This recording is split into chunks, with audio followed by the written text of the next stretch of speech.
Women's back. Luchador attacks. And are we heading to a triple threat for the Women's World Championship at WrestleMania?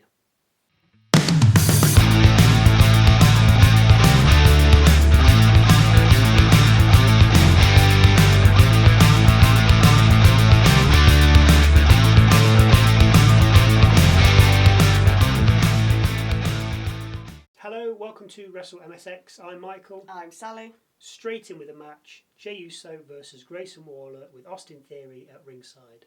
After a little back and forth, we end up outside the ring with Jey attacking Waller with a dive through the ropes. As Jey gets back in the ring, we see the first glimpse of interference from Theory as he grabs Jey while on the apron. Ref never saw a thing, of course. We hit a break, come back and see Waller on the middle rope dropping an elbow and then cover for two. We hear Cole call Waller braggadocious, which I haven't heard in a long time, before we see a Samoan drop and hip attack by Jey. Jey goes for the splash from the top, but Theory gets on the apron, distracting Jey just long enough for when he does launch his attack, Waller's able to roll out the way, eating a super kick seconds later though. Waller ends up out the ring, comes back in and delivers a rolling flatliner to Jey, getting a 2 count cover. Things get wrapped up then as Jey super kicks Waller, with Theory, who can see the writings on the Waller, getting on the apron, but eating a super kick too. Waller then gets speared for good measure, with Jey then covering and picking up the victory. After the match, Jey is attacked by Theory and Waller, with Jey managing to fight them off and spear and then Uso splash Theory. As Jey gets up from landing though, Gunther appears from behind and chokes Jey out. Officials manage to break the hold, but the damage has already been done. After talking shop and looking at what's ahead on the show, we see Jey in a medical room being checked on by Alpha Academy. We then head back ringside to hear from everyone's favourite, Logan Paul.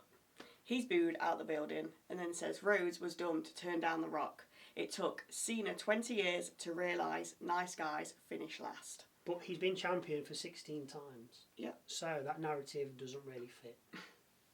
And then tells The Rock his soul is up for sale. Paul then drags Andrew Schultz into the ring from the crowd and is about to hit the pulverizer, I think, when AJ Styles comes to the rescue, hits a phenomenal forearm, grabs the mic and tells Logan to get back in the ring as he isn't done with him. Logan doesn't return and carries on towards the back. WrestleMania match. Out next, New Day, and they're against LWO's Rey Mysterio and Dragon Lee in a tornado tag match. The bell rings, the match starts, and LWO are straight into New Day with double bulldogs before we exit the ring and set up a table. But before we can use them though, Rey gets thrown into the ring steps, with Lee suffering a slam from both Day members. Back from the break and we're back in the ring. The New Day appear to be setting up some crazy double team in the corner when Rey foils it by hitting Woods with a springboard hurricanrana from the top rope, followed by Lee stomping Kofi from the top turnbuckle, who's in the Tree of Woe. Kofi kicks out of the Lee cover on 2. Woods then goes through the tables that were set up earlier via a hurricanrana from Lee. Well, he kind of misses it, but you get the idea. Rey ducks Trouble in Paradise and then catches Kofi with a crossbody cover, but only for 2. Kofi then succumbs to the 619 and a frog splash from the top rope, but he gets the knees up on the splash and covers Mysterio. Lee makes the save on 2. Kofi gets sent over the top rope with Lee diving after him, with Lee then getting attacked by someone in a mask.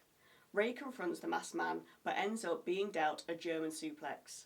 Security try to apprehend the mystery luchador, but he escapes running away through the crowd. I'm hoping this isn't Gable with an Old Glory mask. It is. What, who can suddenly wrestle lucha? Cole did mention that the mask had American made on it. Just means it was made in America. That's it. Anyway, Kofi can't believe it. Gets Woods and himself back in the ring, hit their double team, and then pin Rey for the 1, 2, 3. Backstage, we see Finn Balor talking to Carlito about last week's attack by Bron Breakker. Carlito's not paying attention though, happily eating his apple. Liv, Dom and Raquel then show up, with Dom telling Finn he's spoken to Adam Pearce and got Finn an Intercontinental title match next week against Bron Breakker. We see a few stars in the crowd next, including Macaulay Culkin, who appears to still be lost in New York. Nice. When out comes the WWE champion, Cody Rhodes. He puts a dampener on things straight away, saying Cena isn't here. Oh, surprise, surprise. Surprise, surprise. But will be in Brussels next week. A chant then breaks out between the fans, with half saying, "Let's go Cena," and the other half singing, "Cena sucks." Cody continues, calling Cena a moron, telling him to sit down and then saying 17 isn't going to happen and it's going to break his heart to beat his hero.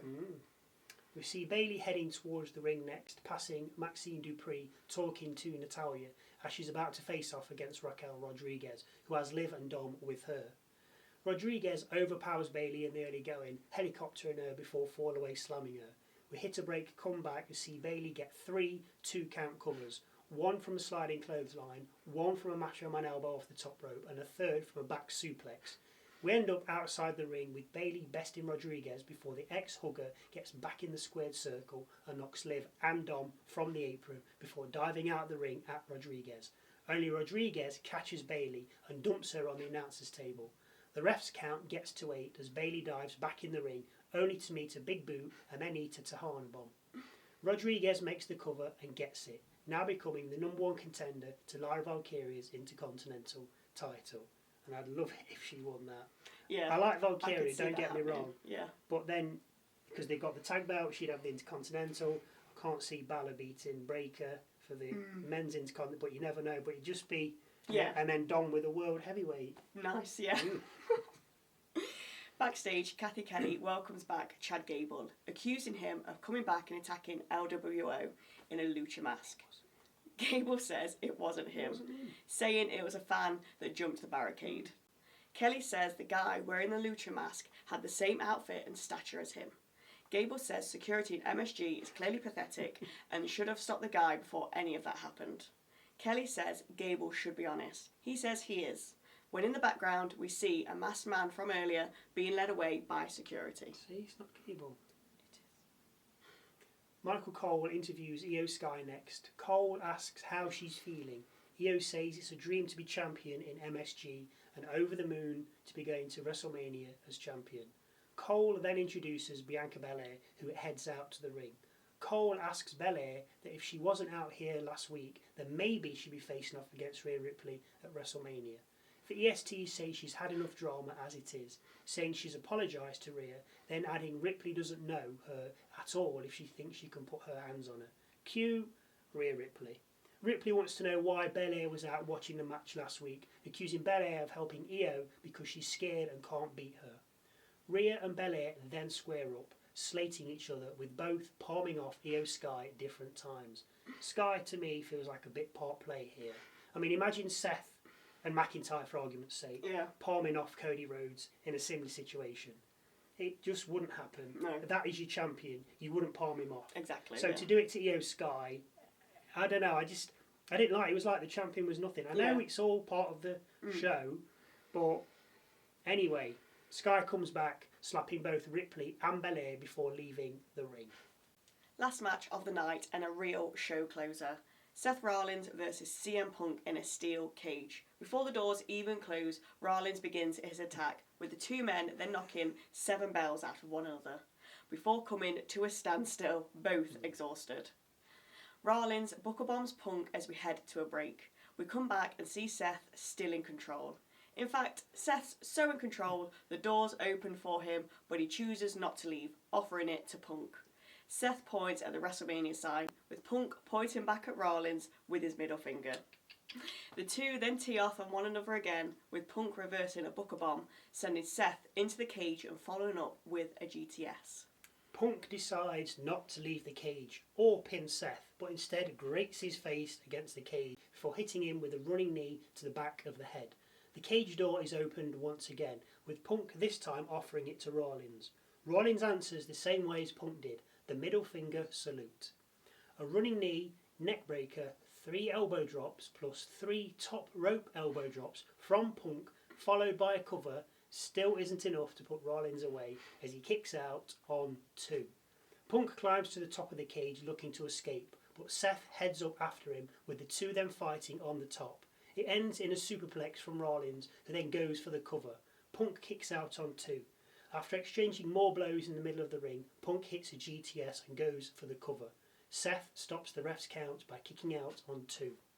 The straight edge superstar points to the WrestleMania sign and then hoists Seth across his shoulders for another GTS.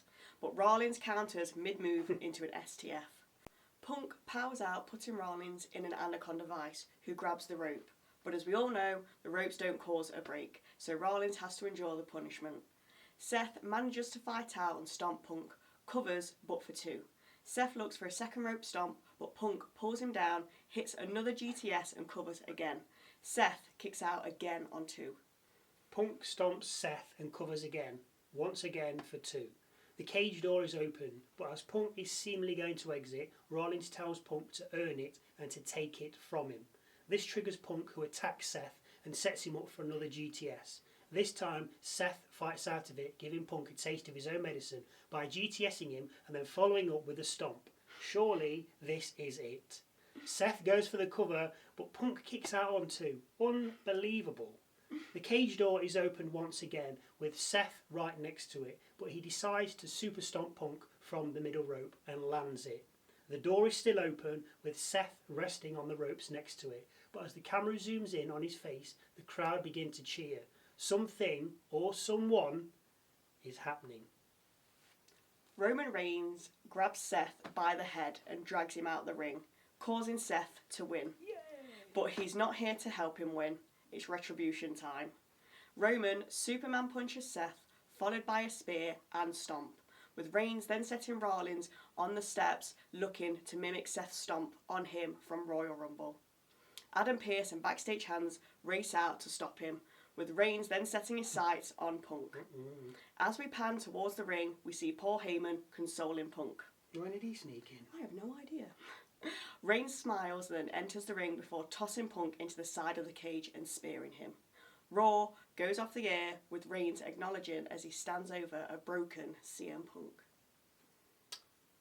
Well.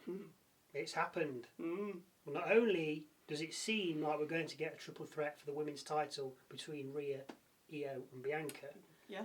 But now we also seem to be heading towards the triple threat with Roman, Punk and Seth, which was teased a while ago by people. People have been talking about it. And I said on the last Musings video that this ain't going to happen because it just won't. It seems to be, and they haven't got to do a story build because it started at Royal Rumble. That's it, they've already set it up. Reigns disappeared, he's come back, so the wheels are in motion for that, so that has to be. What was funny there during the match was Punk kept pointing to the WrestleMania sign in the steel cage match with Seth, but Punk hasn't got a match at WrestleMania. No, it's not like who wins goes. So why is Punk I'm pointing at WrestleMania? Yeah, but you're not going, Punk. You do realise you're not in a match, don't you? Well, he probably will be now, but I think there will be a triple threat. It's got to be coming, hasn't it? Yeah. What do you think? Let us know in the comment section down below. Thank you again for watching. And we'll see you Wednesday for a look at this past week in WWE and Saturday when we look at SmackDown.